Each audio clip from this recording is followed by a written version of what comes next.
Astaghfirullah Rabbal baraya, astaghfirullah. Puasa, zakat dibilang bangkrut. Kenapa? Karena dia punya 5 dosa sosial yang belum terselesaikan.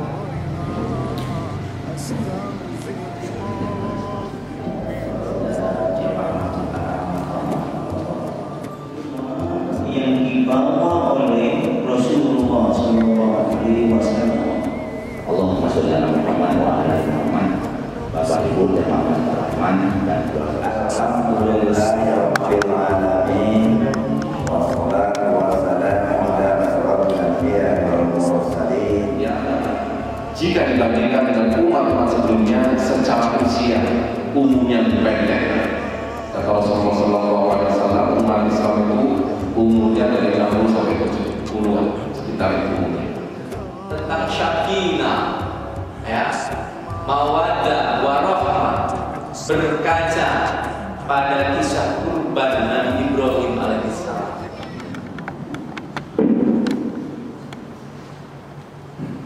Bismillahirrahmanirrahim. Assalamualaikum warahmatullahi wabarakatuh. Waalaikumsalam warahmatullahi wabarakatuh. Alhamdulillahirabbil alamin, nahmaduhu wa nasta'inuhu wa nastaghfiruh. Wa na'udzu billahi min shururi anfusina wa min sayyiati a'malina. May yahdihillahu fala mudilla lahu wa may yudlilhu fala hadiya lahu. Rabbi shrah li sadri wa yassir li amri wahlul 'uqdatam min lisani yafqahu qawli. Bismillahirrahmanirrahim. Al-yawma akmaltu lakum dinakum wa atmamtu 'alaykum ni'mati wa raditu lakum al-Islam dinan. Wa qala Nabi Muhammad sallallahu alaihi wasallam, "Bu'istu liutammima makarimal akhlaq." Shadaqallahu al-azim wa shadaqa rasulul karim wa nahnu 'ala dzalika minasyahidin wasyakirin walhamdulillahi rabbil alamin. Hadirin yang Allah Subhanahu wa taala, jamaah sholat subuh Masjid Ar-Rahman, ya, Nunyai Raja Basa, yang insyaallah semuanya dimuliakan oleh Allah Subhanahu wa taala. Pagi hari ini segala puji syukur kehadirat Allah, kita dipertemukan oleh Allah Subhanahu wa taala kembali setelah beberapa hari yang lalu kita menyelesaikan daripada kurban kita, Idul Adha kita. Maka ini sudah di 10 hari terakhir bulan Dzulhijjah. Maka bersyukurnya kita kepada Allah Subhanahu wa taala, hari ini dikasih kesehatan sama Allah Subhanahu wa taala. Bapak Ibu sekalian, kasih sayangnya Allah kepada kita ini, Allah pilih kita di antara 2 jutaan manusia yang sakit. Kita dipilih sama Allah ini dalam keadaan sehat walafiat, tak kurang suatu apa. Ini nikmat tersendiri yang harus kita syukuri, bagian berkah dari Allah Subhanahu wa taala. Bersyukur, Pak. Alhamdulillah. Selamat beserta salam semoga tetap tercurah kepada Nabi kita Nabi Agung Muhammad sallallahu alaihi wasallam. Nabi Agung yang mulia yang mengajarkan kepada kita tentang sunnah-sunnah, sehingga kita pun belajar tentang sunnah kurban. Sehingga kemarin di sini sudah terselesaikan kurbannya. Ada berapa hewan kurban? 10. 5 sapi, 5 kambing. 5 kambing. Jumlahnya 10 ya berarti. Jumlah yang sempurna ya. Iya. Alhamdulillah sudah ternaikkan hak saudara-saudara muslim kita juga sudah kita bagikan, sebagian dibagikannya kepada fakir miskin, tetangga, ya, kemudian kerabat, ahli masjid, bahkan juga boleh diberikan sebagai bentuk hadiah kepada orang-orang yang kaya. Boleh juga diberikan kepada orang-orang yang kafir, tapi kafir yang tidak mengganggu. Sebagai apa? Sebagai bentuk daripada syiar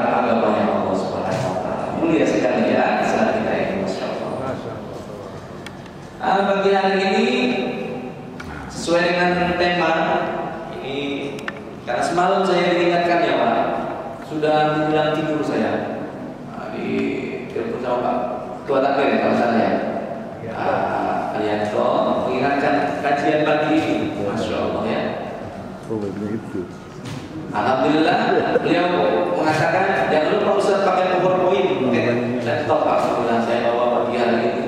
Saya semalam sempat membuat sebentar, tapi saya sudah bertekad dalam hati materinya akan saya langsung buat di sini. Materinya akan saya langsung buat di sini. Mudah-mudahan nanti bisa sama-sama kita pahami, bisa kita telaah, bisa kita juga buat ini sebagai sebuah bentuk kebaikan, dan bahwasanya seorang muslim itu dalam bentuk apapun juga dia harus siap. Maka nanti sebagiannya normal itu judulnya saja. Ya. Nanti kajiannya akan banyak di saya akan langsung ketikkan di PowerPoint saya insya Allah. Kali ini judulnya ini karena memang diminta saya kajian topik utama saya ini tentang ahwal sosial, tentang keluarga. Jadi kita mau berkaca ini Bapak Ibu sekalian. Umur kan sudah banyak nih. Ada yang sudah 40, 50, 60, 70 tahun ke atas. Tentang syakinah, ya, mawaddah, warahmah, berkaca pada kisah kurban Nabi Ibrahim alaihissalam. Ini kisahnya ya. Ini juga teman-teman yang ada di Facebook, yang ada di YouTube juga menyaksikan live streamingnya, juga dimasukkan oleh teman-teman yang ada di Ar-Rahman ini, tim IT ahlinya, Masya Allah ya. Saya mau bicara dulu ini tentang sakinahnya Ibrahim alaihissalam dengan Siti Sarah, dengan Siti Hajar. Saya mohon izin mengisahkan kisah mulia ini ya. Baik. Bapak Ibu, teman-teman sekalian, kita mau coba kupas sedikit ya. Yang pertama dari asal muasal Siti Sarah. Siti Sarah ini istri pertama daripada Ibrahim alaihissalam Nabi kita yang mulia. Ya. Kalau kisahnya saya sudah buat format seperti ini, cuma agak kecil-kecil kayaknya, kurang oke. Ini juga kecil-kecil. Bisa Pak. Baca ya, boleh. Saya akan nukilkan dalam bentuk kata-kata saya. Jadi Ibrahim ini lahir di Babilonia. Kalau kita melihat dari kisah perjalanan Nabi ya, ayahnya bernama Talib ya, yang dikenal sebagai panggilannya itu Azar. Kita pernah mendengarkan kisah ini ya. Dan beliau ini lahir di zamannya Nabi Ibrahim, di zamannya Nabi Namrud ya. Kemudian beliau ini dilahirkan waktu itu di tengah hutan ya, karena ayahnya khawatir Ibrahim ini akan dibunuh oleh Namrud, sehingga sampai tumbuh dewasa Nabi Ibrahim hidupnya kuat ya, berasa hidup di tengah hutan seperti itu ya, di padang-padang yang sudah sangat tandus, sudah terbiasa hidup. Ini kisah Ibrahim. Saya akan meningkat di mana Ibrahim ini mencari jati dirinya. Beliau melihat bintang, rembulan, matahari perhentikannya. Dia mengira bulan ini Tuhan, tapi kok hilang. Matahari Tuhan, tapi kok hilang ya.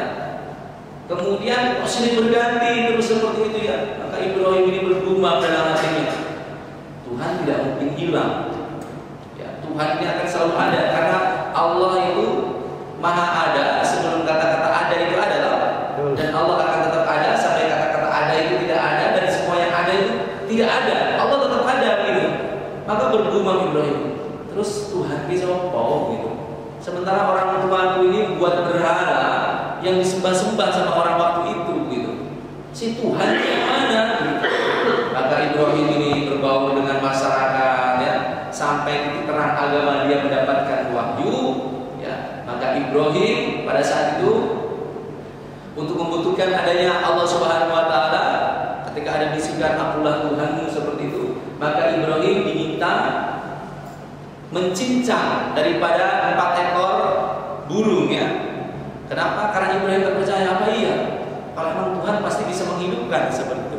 Maka ditaruhlah itu dalam beberapa tempat, dalam 4 lembah, 4 gunung seperti itu. Kembalilah cincangan tadi itu dalam bentuk semula burung-burung yang Akhirnya kembali utuh. Disitulah Ibrahim alaihissalam merasakan inilah Tuhanku sesungguhnya, Allah Subhanahu wa taala. Ini awal pertemuan Nabi Ibrahim dengan Tuhan.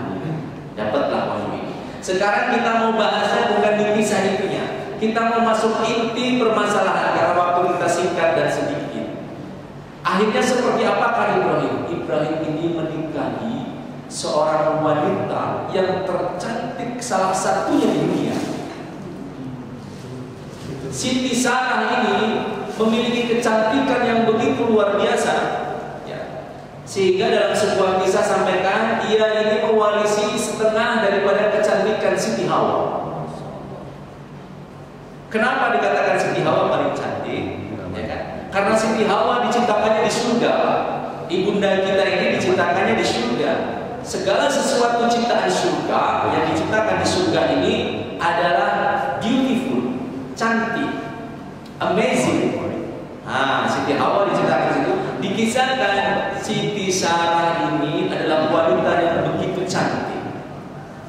Maka ketika waktu itu Nabi Ibrahim ini melihat kecantikan istrinya, beliau melihat ada satu kekurangan daripada istrinya. Apa itu? Beliau belum mendapatkan yang namanya keturunan. Ini salah satu kekurangan yang dimiliki oleh Siti Sarah, Sarah ya pada saat itu. Maka pada saat itu mendengarkan sebuah kisah ada seorang raja yang zalim. Maka Nabi Ibrahim ini berhijrah datang ke sana. Cuma ini Pak, dari dulu yang namanya raja ini Pak. Raja yang zalim ini ya selesai daripada Namrud ya, karena dia kan sudah dibakar daripada Namrud. Ini ada raja lagi berikutnya. Raja ini seorang raja yang sangat mencintai wanita-wanita cantik. Ini kisah ini belum pernah didengar atau seperti apa, saya ingin mengulas ya. Raja ini adalah raja yang sangat mencintai wanita-wanita cantik. Setiap kali ada wanita cantik di seluruh penjuru daerahnya pasti dikawini sama dia. Mantap ya, hobi kawin dia. Nah, satu hari Siti Sarah dan Nabi Ibrahim ini menuju kerajaan tersebut karena ingin mendakwahi raja tersebut. Maka pada saat itu sang raja memerintahkan, carilah hari ini. Saya ini kepingin mendapatkan wanita cantik baru hari ini. Ya. Maka sang Ibrahim ini sudah menyadari bahwa ketika mau mendekat ke sana, istrinya ini begitu cantik, pasti akan ditaksir sama yang namanya raja tersebut. Maka betul datanglah itu utusan, ketahuan ini. Ibrahim membawa wanita cantik. Di perjalanan Ibrahim alaihissalam sudah bilang, nanti kalau kamu bertemu dengan orang-orang penjaga-penjaga kerajaan, kamu jangan ngaku sebagai istri dulu ya, karena bahaya nanti urusannya. Seperti itu. Akulah kamu bahwa kamu adalah saudaraku, seperti itu. Ini salah satu bahasanya. Kalau kita mungkin melihatnya seperti berbohong seperti itu ya, tapi adalah untuk menjaga daripada kehormatan istrinya pada saat itu. Masya Allah. Maka pada saat itu betul dilihatnya Ibrahim diasingkan, dipegang ya, Siti Sarahnya diambil sama pasukan tersebut, sehingga Siti Sarah dimasukkan ke dalam kerajaan menghadap daripada sang raja. Ibrahim itu didudukan, tak boleh masuk itu di dalam kerajaan. Tapi Ibrahim selalu yakin dalam hatinya ini ada Allah, Tuhan yang menjaga dia, menjaga istrinya. Maka dia tak pernah risau. Di luar daripada kerajaan dia membuat sebuah amalan. Apa sholat? Apa amalannya? Sholat. Ibrahim membuat amalan sholat dia. Maka kalau punya masalah, sholat Pak diutamakan Pak. Ini corona ini banyak sekali orang bergelimpangan, asbab daripada corona salah satu kabarnya, dan sakit-sakit yang lain. Masih banyak orang yang nggak mau sholat Pak. Mau cara apa lagi Allah menegur kita? Kalau sudah dalam kondisi kayak gini, sholatnya masih belum lengkap. Coba kita tengok yang ada di sini, mana anak kecilnya yang ikut sholat? Generasi penerusnya mana? Anak mudanya mana? Ini teguran buat kita Pak. Ajak anak kita Pak. Jangan hanya kita saja yang berangkat ke masjid, anak bujang kita nggak ke masjid. Ini pelajaran buat kita ya Pak ya. Selingan sedikit dari kisah ini. Ini masa sudah sangat rancu, sudah sangat kacau seperti ini Pak. Kita nggak mau sholat. Sementara Ibrahim dan nabi-nabi terdahulu kalau punya masalah, sholatnya diutamakan. Maka Ibrahim buat amalan, ya, berzikir, sholat, buat amalan. Siti Sarah dibawa ke dalam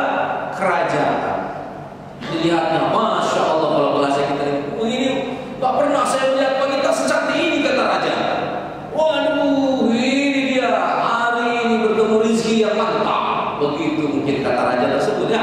Kalau bahasa kita sekarang, bahasa Pak Haji seperti itu aja ya. Mantap ini, super ini ya. Masya Allah. Oh ya, original betul ini produk kayak produk surga. Masya Allah. Sang raja tersebut langsung tertancap hatinya jatuh cinta kepada Siti Sarah. Yang namanya Raja Zolim, ya nggak kenal agama, taunya dia senang aja, langsung masukkan dia, sikat kita, seperti itu mungkin bahasa. Tapi ketika Siti Sarah akan diudah paksa, akan disentuh, ini singkat ceritanya Pak ya, karena kalau menurut ini nanti kita sampai subuh ya. Apalagi kalau ngomongin kisah masalah kayak gini, senang betul kita ya. Maka saya singkat saja, biar tidak ada berbau-bau yang agak-agak berjurus kemana. Saya buat karena kisah ini adalah kisah yang agung. Ketika Siti Sarah akan tersentuh oleh raja tersebut, ini raja yang zalim Pak ya. Maka Siti Sarah ini berdoa kepada Allah, minta perlindungan. Seorang wanita yang solimah minta perlindungannya tak kepada suami, minta perlindungannya kepada yang menciptakan suami. Siapa? Allah Subhanahu wa taala. A'udzu billahi min. Ya. Jadi Siti Sarah ini akhirnya berdoa kepada Allah, aku berlindung kepada Allah dari kamu, dari engkau. Doa seorang istri yang ditambahkan dengan kekuatan ilahiyah daripada sang suami, kekuatan ruhiyah daripada seorang suami. Maka tengok, dengan berdoa seperti itu, aku berdoa kepada Allah, aku berlindung kepada Allah dari engkau. Maka raja yang mau menyentuh ini tangannya langsung stroke. Begitulah kira-kira yang mungkin ya. Tangan yang menyentuh dengan penuh syahwat langsung sentuh, gak bisa gerak. Aduh kenapa ini? Aduh kenapa ini? Saksikanlah bahwasanya aku memiliki Tuhan Allah Subhanahu wa taala, sudah bisa berdakwah Pak. Istri yang solih dia berdakwah. Ya. Maka dia berdakwah. Ada Tuhan, karena kamu ini terlalu zalim. Setruk dia. Apa katanya? Kalau engkau mau mendoakan aku minta ampun. Tolong doakan kepada Tuhanmu, kata raja tersebut. Kalau tanganku yang gak bisa gerak ini, yang stroke ini, kamu doakan sembuh. Nanti aku akan berikan hadiah sama engkau. Maka didoakan sama Siti Sarah. Ya Allah, maafkan dia ya Allah. Dia hilang ya Allah. Dia lupa ya Allah. Maka sembuhkanlah sakitnya. Maka dalam waktu sekejap doa istri solehah ini, Masya Allah, langsung kabul. Kabulnya apa? Siti Sarah berdoa, raja tersebut tangannya bisa turun lagi Pak. Sembuh dia. Maka doa seorang istri Pak yang solehah ini Pak, ibu-ibu yang ada di belakang, doa wanita istri yang solehah, seorang ibu yang solehah ini lebih makbul daripada 70 orang wali. Ini doa seorang wanita Bu. Maka jangan coba-coba. Suratno pernah sakit waktu itu, muntah darah, ya kan? Diobatin kemana-mana sampai mau dibawa ke Malaysia, harus ada yang diikat begitu, katanya ada yang pecah pembuluh darahnya, harus dibawa ke Malaysia. Saya kontakkan dengan kiai saya, dengan guru saya, tidak usah. Kamu ini kena penyakit Ainul Hasad. Apa penyakit Ainul Hasad waktu itu ya? Saya pernah mendengar tapi tidak maksud. Artinya penyakit ini karena pujian dan pandangan orang yang buruk kepada engkau. Maka kiai saya mengatakan, terus bagaimana nih kiai? Karena saya Senin besok akan dibawa ke Malaysia rencananya untuk diikat karena mengalami hipertensi portal, pecah pembuluh darahnya, muntah darah nggak berhenti seperti itu. Kata kiai saya, kamu mandi bekas air wudhu, bayangkan bagian kaki daripada ibu kamu dan istri kamu. Ini amalan dari kiai saya ini Pak. Saya antara percaya nggak percaya ini Pak. Ya itu saya dikasih tahu ya jam 11 malam. Jam setengah 12 itu kamu saya. Walah ini muncrat darah dari hidung, dari mulut, sampai seluruh tempat tidur saya ini darah semuanya waktu itu. Oh saya sudah sampai gelap. Saya sudah ketemu sama kiai saya yang sudah meninggal itu kayak dipanggil-panggil begitu. Ayo seperti itu. Seperti mau lewat. Maka saya bilang kepada ibu sama istri saya, Bu, sebenarnya saya kayaknya mau pamit seperti itu. Udah kayak pamit berpuasa itu. Tapi saya sempat bilang kepada istri saya, tolong ambilkan bekas air wudhu ibu sama bekas istri, ya, tolong ambilkan air wudhu itu. Nah, ya. Maka pada waktu itu saya kayak dikasih terang lagi gitu Pak, biar bisa melihat lagi sebenarnya. Malam itu juga saya pakai Pak Bismillah Pak, karena ini petunjuk dari kiai saya pakai untuk wudhu Pak. Masya Allah, saya minta didoakan Bu, kalau memang ada kebaikan Suratno ini untuk umat, kasih umur saya lagi ya Allah. Tapi kalau emang guru hanya untuk maksiat dosa saja, ambil saja umur saya. Nangis istri saya, ibu saya nangis. Tapi saya coba malam itu juga saya pakai untuk mandi. Masya Allah, ajaib. Mulai dari detik itu saya merasa kayak ada yang masuk gitu loh di badan saya itu, biar seger gitu loh badan. Malam itu saya bisa tidur, besok paginya saya merasakan tinggal flek, akhirnya nggak keluar lagi. Ini doa asbab daripada seorang wanita, daripada seorang istri yang ajaib. Nah, bapak-bapak jangan kualat sama ibu, ya, jangan bikin masalah dengan istri. Kacau urusannya Pak. Jadi Pak ini sini Pak. Nah, kita belajar dengan Siti Sarah, ini pun wanita yang soleh, doanya makbul. Tadi sudah sampai di mana? Sang raja tadi sembuh. Ketika sang raja ini sembuh, rupanya namanya raja. Di ruangan itu juga nggak ada siapa-siapa. Aku sudah sembuh. Giliran kedua, ayo kamu. Masih pun kapok dia. Mau mencoba lagi, udah paksa memegang lagi daripada Siti Sarah. Masya Allah. Begitu mau menyentuh berikutnya, terkena lagi dia, sentuh lagi tangannya, tak bisa digerakkan lagi. Aduh, ini gimana ini? Alangkah hebatnya Tuhanmu ini. Aku kapok kalau seperti ini. Tolonglah doakan aku ini supaya aku ini sembuh. Maka Siti Sarah ini wanita yang pemaaf, dimaafkan ini, ya. Kemudian didoakan sembuh lagi juga sampai ketiga kalinya. Sang raja ini penasaran, ada sembuh, saya coba lagi sampai ketiga kalinya dia mengalami tangannya mati, stroke. Ya, kemudian sang raja diminta kepada Siti Sarah, sekarang saya betul-betul bertobat bahwa engkau ini orang-orang pilihan, termasuk orang pilihan. Maka wahai wanita, doakan aku sekali lagi. Kalau aku nanti sembuh, aku akan berikan hadiah engkau, ya, hadiah yang sangat besar, yang sangat istimewa. Apa itu? Aku akan berikan engkau seorang budak yang dia ini keturunan raja. Budak tapi keturunan raja. Maka kata Siti Sarah, ya sudah, aku maafkan kau. Doakan, angkat tangannya lagi Siti Sarah, wanita yang salehah tadi. Masya Allah ya, asbab dari doanya sembuh kembali. Dan lagi-lagi sang raja ini mendapatkan hidayah kebaikan. Dia berjanji akan memberikan seorang wanita budak yang dia ini keturunan raja. Siapakah budak tersebut? Dialah Siti Hajar.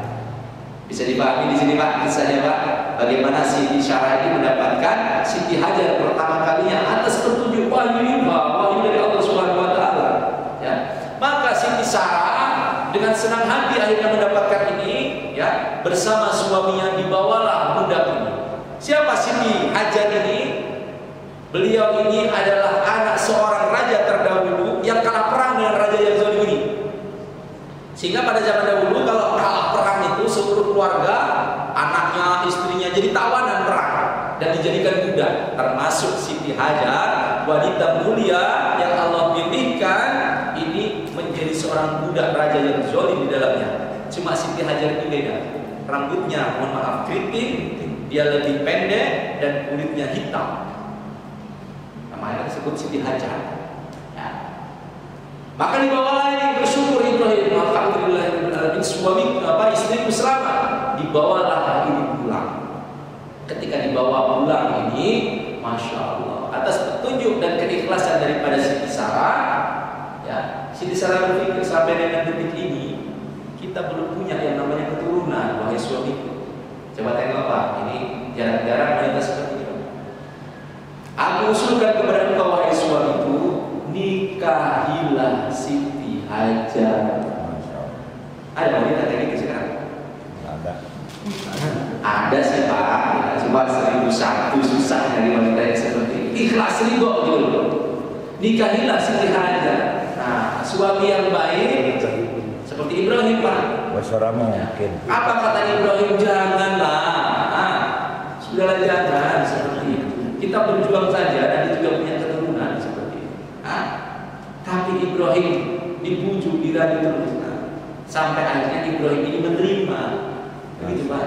Jadi istri yang mencarikan, suaminya nggak langsung oh itu yang saya tunggu-tunggu, begitu nggak kayak gitu ya. Agak jual mahal juga. Ternyata seperti itu ya. Beda dengan kita ini Pak, kita nggak disuruh nyari duluan kita ini kadang. Ya. Masya Allah. Ibrahim nggak seperti itu ternyata.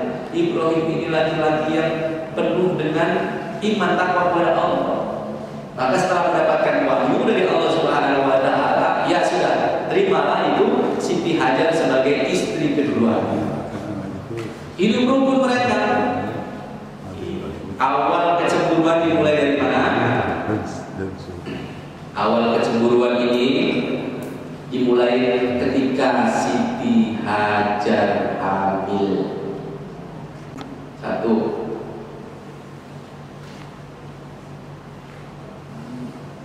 Siti Hajar hamil. Maka dari hamil itu timbullah yang namanya cemburu. Pertama kali adanya cemburu ini Siti Hajar ini Pak. Siti Sarah cemburu kepada si Hajar.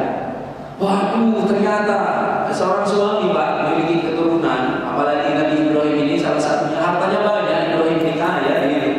Kan kita pernah dengar ya, beliau pernah berkurban. Ada yang mengatakan kisah itu 3.000, ada yang mengatakan 1.000 ekor kambing. Ya, 300 sapi, 100 ekor unta. Berarti kaya dia, ya kan? Beliau kalau masalah harta benda nggak begitu cinta, ya, nggak begitu cinta. Tapi kalau masalah anak, ini cinta. Nanti di akhir kita akan coba bahas kenapa bisa seperti itu. Saya kisahkan sedikit. Karena asbab cemburulah tadi itu, ada sebuah sumpah daripada Siti Sarah yang mengatakan, kenapa kamu ini terlalu cinta kepada istri keduamu ini? Ya karena hamil dari itu, cemburu dia. Kalau bahasa kita sekarang mungkin banyak protes mungkin seperti dia. Maka aku jadi akan memotong 3 tubuhnya. Betul. Siti Sarah itu marahnya wanita ini Pak. Kalau sudah mau marah, sudah tingkat tinggi marahnya, cemburunya ini, memang dari dulu ujungnya potong-memotong Pak. Maka sekarang ini kan kalau wanita yang banyak yang cemburu, suaminya nikah lagi, itu dipotong juga ada banyak cerita-cerita itu kan. Masuk patroli, masuk segala macam, dipotong Pak. Terjadinya kayak gitu. Tapi ini yang diancam adalah istrinya, bukan Ibrahimnya, karena dia wanita yang soleha. Ya, cemburunya ini cemburu kepada wanitanya. Apa sih hamil seperti itu? Kok kamu bukannya dekat sama aku, malah semakin dekat sama dia? Cemburu, hal yang wajar. Maka Siti Sarah mengatakan, aku akan potong 3. Cuma dia sadar, Siti Sarah ini sadar, ya Allah, aku ini kayak gini amat. Kok cemburunya terlalu buta seperti itu? Sudah gini aja. Nah ini Pak kisah pertama kali yang dikatakan, ada yang mengatakan 2, ada yang mengatakan 3. Akan dipotong menjadi 3. Menyadari dia, akhirnya dia mencabut itu. Udahlah, kalau dipotong nanti gimana? Ini kan istri daripada suamiku terkasih tersayang. Dosa saya zolim. Akhirnya dia mengatakan sudah gini aja, potong kemaluan dia. Ya, maka Ibrahim alaihissalam ya mengikuti karena cintanya juga kepada istri pertamanya. Dipotonglah, mohon maaf, kemaluan daripada Siti Hajar dalam bentuk hitam. Sekarang dikenal ya Bu. Tapi aneh, ternyata wanita seorang Siti Hajar ketika dihitan malah menyebabkan wajahnya berseri-seri, wajahnya cerah ceria, sehingga Ibrahim malah semakin cinta kepada Siti Hajar. Nah, itu dipotong malah makin cinta. Gairahnya juga tinggi. Ibrahim juga semakin syahwat kepada sang istri. Tambah lagi cemburunya. Kayak ini gimana? Tapi dia jadi nggak mau potong tubuhnya. Udah kayak gini. Nah, ini yang kedua ini ada yang beda. Yang ketiga ya, yang kedua ini akan dipotong apa? Dia akan memotong sesuatu yang tadinya harusnya urgent, tapi dia memotong sudah begini aja. Aku akan bolongin lubang telinganya supaya jelek. Dikasih lubang telinga bolong telinganya. Malah bukannya semakin jelek, malah semakin cantik. Dikasih anting-anting. Ibrahim semakin cinta. Ada yang mengatakan yang kedua, ini 3 langsung 3. ya. Tapi dalam kisah yang lainnya ini masih dalam satu kaitan karena dia jadinya 3. 1 kemaluan dihitan, 2 ini telinganya, dan yang ketiga lubang hidung. Maka di India itu banyak orang suka lubang hidung dipilih ya. Ini mukanya semakin jelek, dikasih anting malah semakin cantik. Wah cemburu ini daripada Siti Sarah nih. Wah udah kalau mau seperti ini tolong pisahkan kami berdua ini. Maka asbab dari situlah Siti Hajar dibawa oleh baginda Ibrahim alaihissalam ke kota Mekah, sebuah tempat ya yang sangat tua ya. Istilahnya dia ini sebuah padang yang begitu tandus tua, padang tua ya. Kita memahami padang tua tersebut ya, lembah tua yang sampai dengan sekarang kita pernah memahami dari tangan Siti Sarah ketika beliau ini mendapati kehausan, kan ditinggal ini. Dia seorang nabi ya, istrinya ditaruh dalam lembah yang tua, ditinggalkan. Sang istri ini taatnya kepada Allah. Ketika kita mendengar kakinya Ismail alaihissalam ini sudah lahir dia, kakinya Ismail menghentak jadilah itu air Zam-Zam. Maka Siti Hajar pada saat itu menjadi orang yang kaya raya. Ini Pak ya, ketika doa seorang suami yang soleh ini dikabulkan. Ya Allah, aku taruh istriku ini tempat yang tandus. Wahai suamiku, apakah engkau ini pergi meninggalkan aku ini karena Tuhan, karena Allah? Dan Ibrahim alaihissalam, ya betul. Maka Siti Hajar ikhlas ditinggalkan di padang tandus. Ini Pak yang mohon maaf ya Pak ya, yang dijadikan sebagai rujukan saudara-saudara kita, sahabat-sahabat kita jamaah tabligh Pak.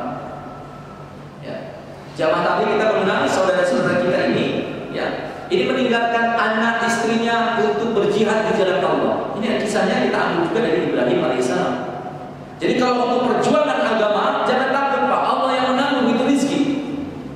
Kalau Siti Hajar sama Ismail ditinggalkan di padang pasir yang lembah, yang tandus, yang tidak ada makanan apa-apa kecuali sangat sedikit bekalnya. Tapi kalau jamaah tabligh sekarang meninggalkan anak-anaknya, ya kan?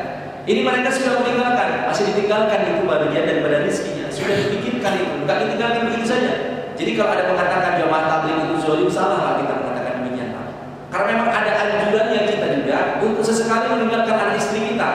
Ya, supaya apa? Dia ini berkhidmatnya hanya kepada Allah saja. Ya.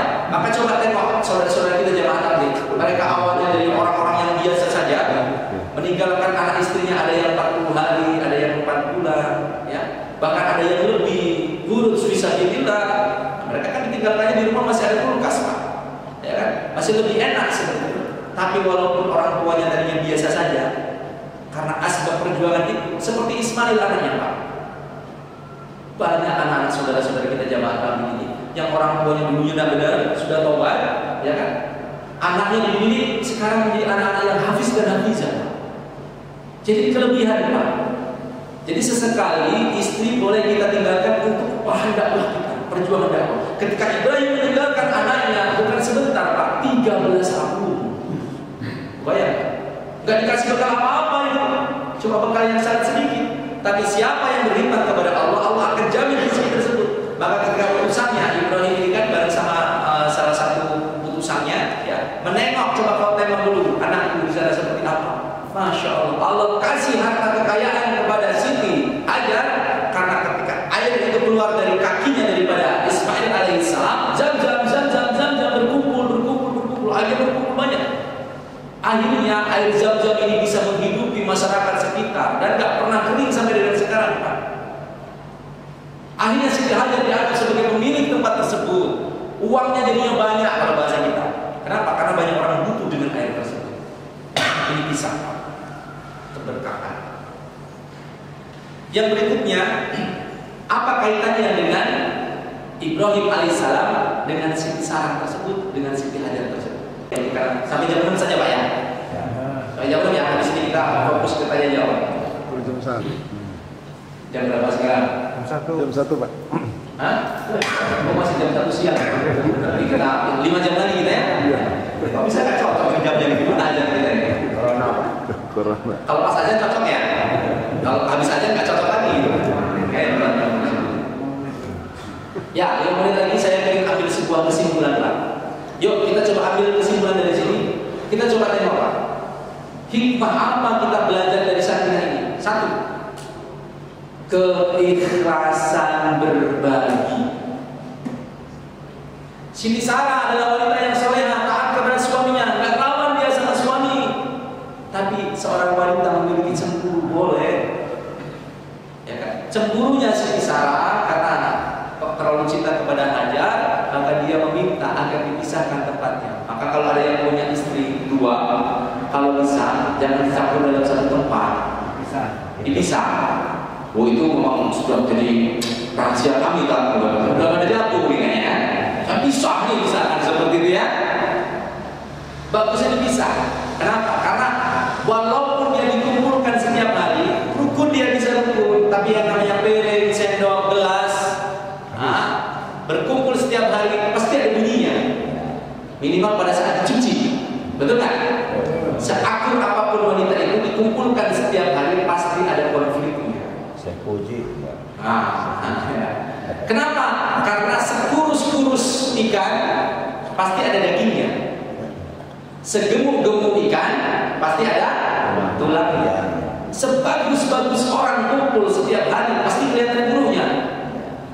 Nah, tapi sebagus-bagusnya kita, seburu-burunya kita, ya seburu-burunya kita, kalau kita berjauhan, ada kebaikan yang kita ingat. Coba kita tinggal tunggu sama orang yang kita deketin.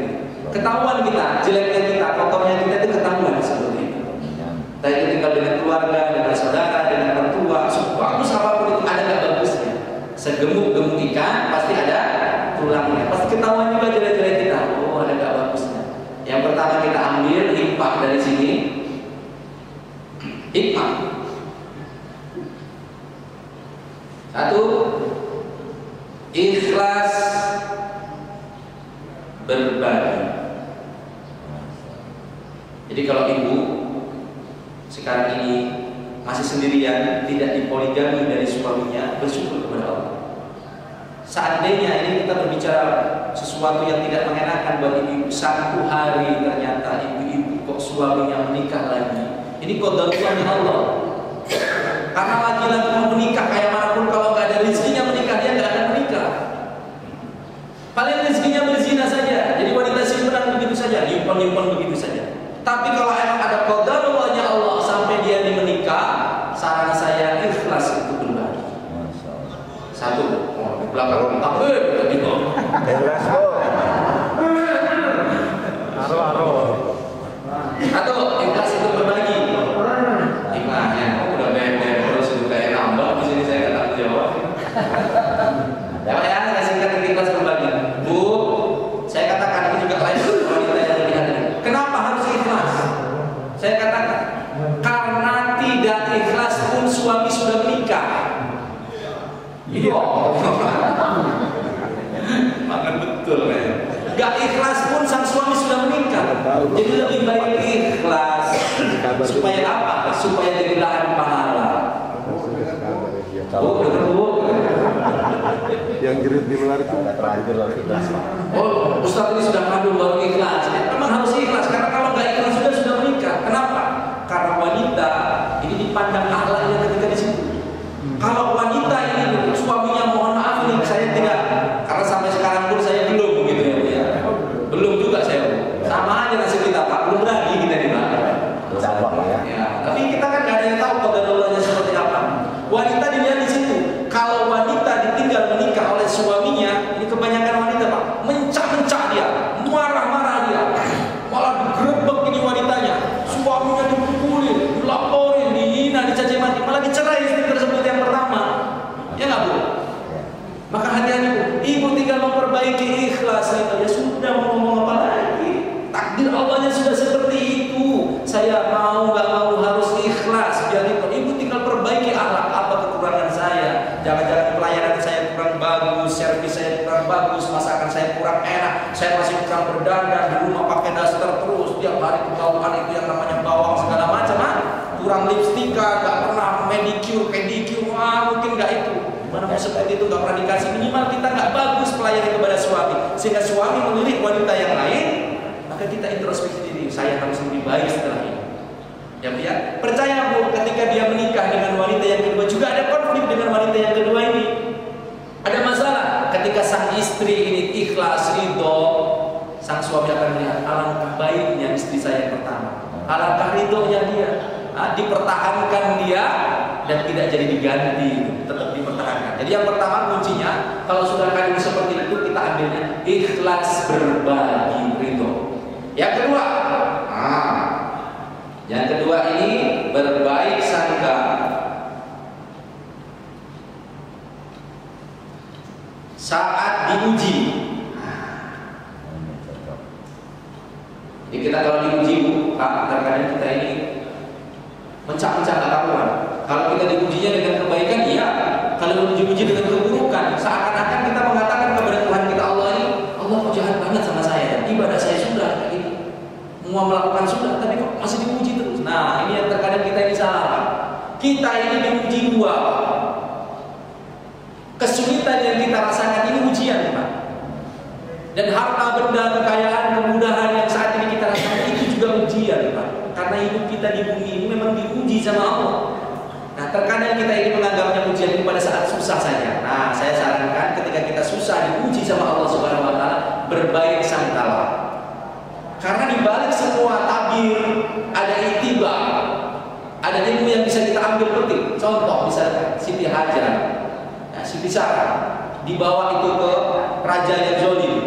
Awalnya tadinya dia ini berpikir gimana ditangkap sendiri, tapi ada hikmahnya. Ternyata dia mendapatkan rizki berupa seorang budak bernama Siti Hajar yang akhirnya menjadi istri daripada suaminya, istri keduanya. Dari situlah keberkahan tiba. Lahirlah seorang anak bernama Ismail alaihissalam yang nantinya dikorbankan dengan penuh keikhlasan, ya kan? Dan dari situlah asbab daripada keikhlasan Siti Sarah, wanita tercantik yang tadinya dia ini dikatakan tidak bisa punya keturunan, susah mendapatkan keturunan, akhirnya Allah berikan itu Siti Sarah seorang anak yang lahir dari rahimnya. Siapa dia? Ishak alaihissalam. Jadi di balik kisah-kisah yang kayaknya menyedihkan, mengharu, itu adalah skenario-nya Allah agar Siti Sarah mendapatkan anak yang lahir berikutnya dari rahimnya, seorang anak bernama Ishak, anak yang soleh yang jadi nabi berikutnya, anak yang bagus. Jadi hikmahnya seperti itu, ada dua. Yang ketiga berkaitan dengan yang namanya Ibrahim alaihissalam. Saya kepingin mengatakan Ibrahim ini adalah ahli sedekah. Maka kalau kita mau jadi orang yang kaya, jadilah orang yang ahli sedekah. Jangan menunggu kaya baru bersedekah, tapi teruslah bersedekah sampai kita kaya. Itu prinsip, ya. Jadi kita boleh terapkan. Ustaz, gimana saya mau sedekah? Kok saya mau sedekahkan aja nggak ada. Ya, gimana? Nah, saya katakan itulah cara kita untuk kaya. Karena kalau kita miskin nggak mau bersedekah, wajar. Nanti kalau kita dikasih harta yang banyak, dia akan tetap tidak mau bersedekah dia. Kenapa? Karena miskinnya saja pelit, apalagi kayanya. Kalau dia miskin, dia kok lumo, mau berbagi, itu jadi mahal, Bu.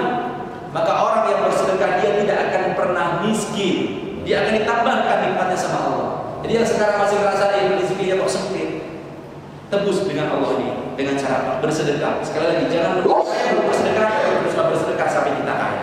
Ini prinsip yang ketiga. Yang terakhir, ini penting Pak sebagai kesimpulan kita. Yang keempat, ini saya langsung ketikkan, bisa lihat di layar. Nah, apa yang dicinta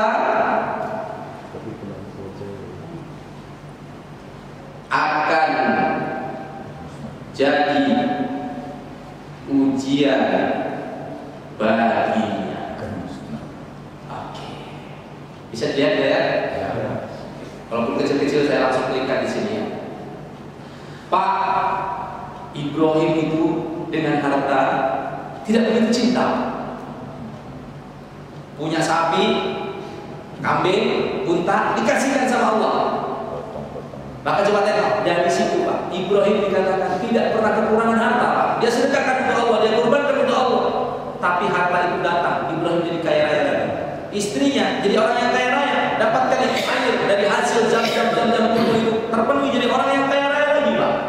Apa ya? Maka coba kita lihat, siapa yang mencintai segala sesuatu, apa yang dia cinta akan jadi ujian baginya. Kalau bapak-bapak terlalu cinta, kita terlalu cinta terhadap harta dunia, maka coba tengoklah, itulah ujian bagi kita. Kita kerja dari pagi sampai dengan malam mencari itu harta, tapi harta itu lari dari kita, Pak. Gak mau kita ambil, kenapa? Karena kita terlalu cinta terhadap harta, sehingga harta itu jual mahal sama kita. Ini kesimpulan Pak, dalam sekali Pak, jarang terkupas nih Pak, perhatikan betul. Kenapa? Karena kita terlalu cinta terhadap hal tersebut. Cinta sama istri. Ibrahim alaihissalam yang dicintai itu apa? Anak. Beliau risau, siapa yang akan menjadi generasi penerus saya sebagai seorang nabi?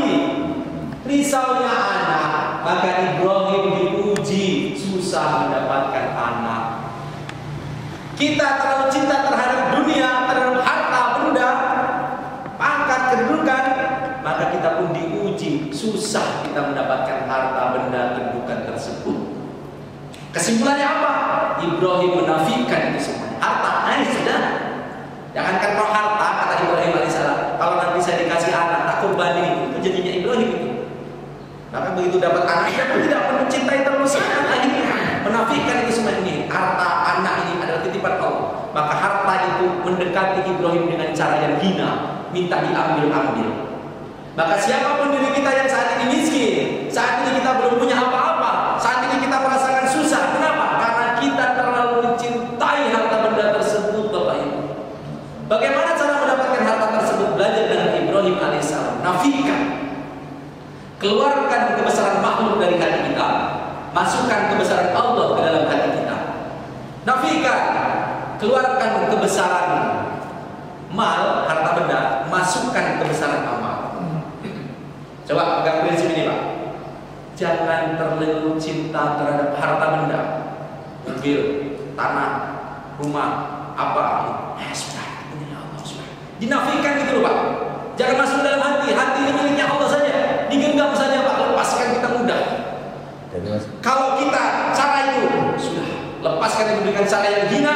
Tengok omongan saya. Harta itu rengek-rengek itu kita ambil Pak.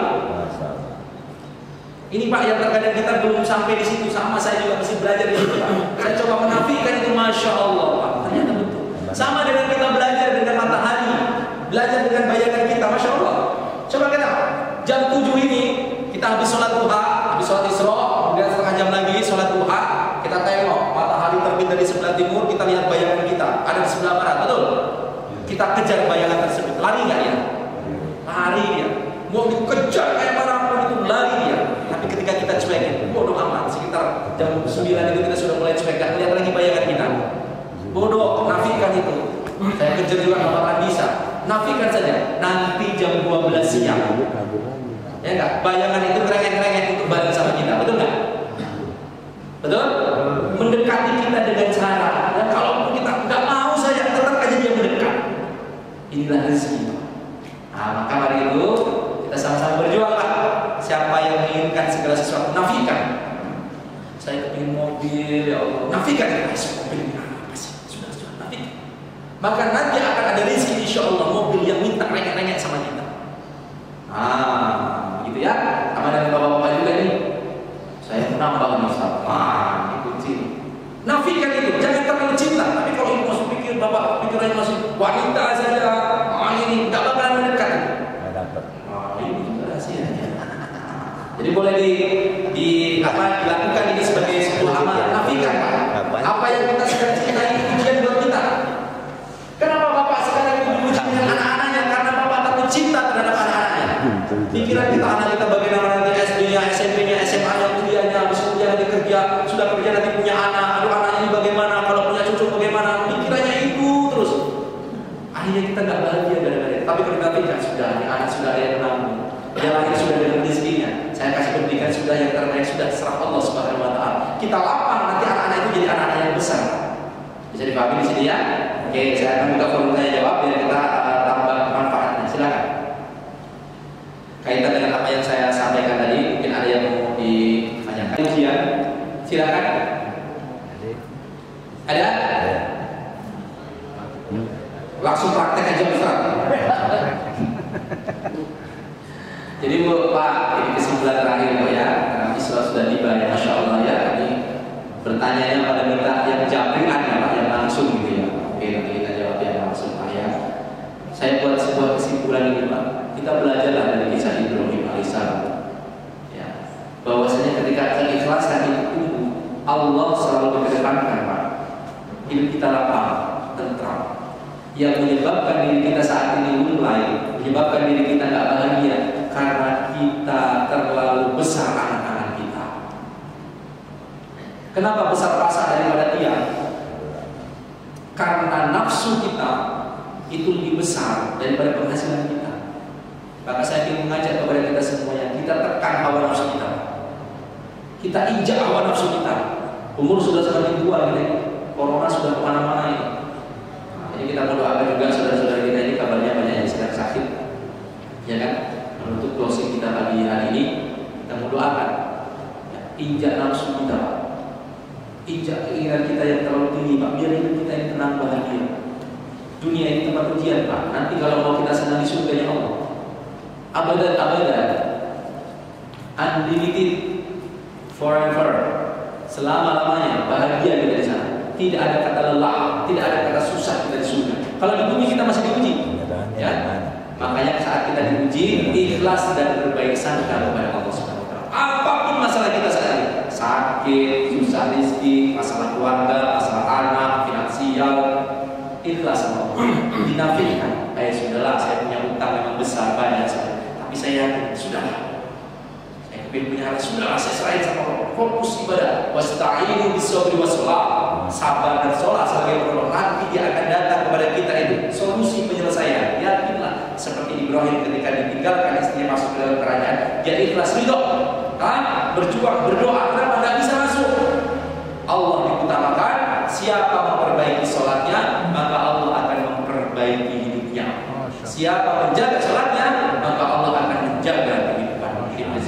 Yuk kita berikan hadiah Fatihah untuk saudara-saudara kita yang ada di Masjid Ar-Rahman, sekelilingnya, warga sekitar. Yang kita dengarkan ini banyak yang sedang isomannya, isolasi mandiri, banyak juga yang kena, banyak juga yang terpapar. Kita doakan, insya Allah yang terkena dikasih sehat, Amin. diberikan kesehatan, Amin. Kemudian yang sudah pernah kena tidak kena lagi, Amin. Dijaga sama Allah, dikasih kebal imunitas yang kuat insya Allah. Dan bagi saudara-saudara kita yang belum kena, mudah-mudahan pun Allah menjaga sehingga tidak akan pernah terkena. Amin. Bagi yang sudah terkena dan akhirnya mungkin sampai meninggal dunia, kita doakan mudah-mudahan diterima amal ibadahnya, kemudian diberikan surga nantinya, dijadikan kuburnya laksana tanah-tanah surga.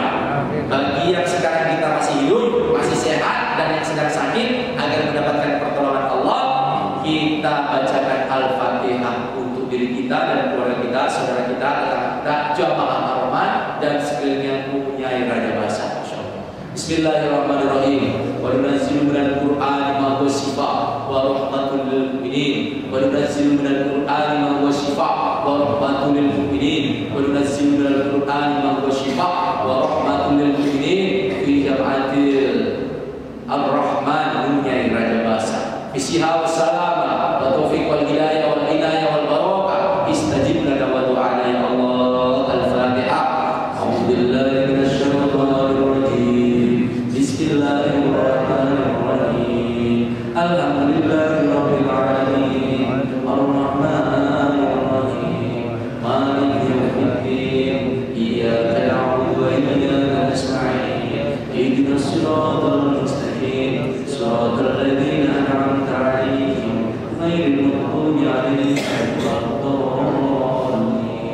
Amin ya rabbal alamin.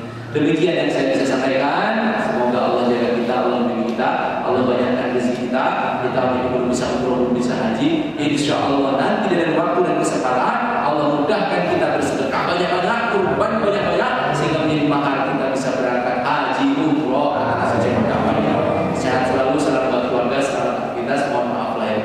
Bila itu taufiq wal hidayah. Wassalamu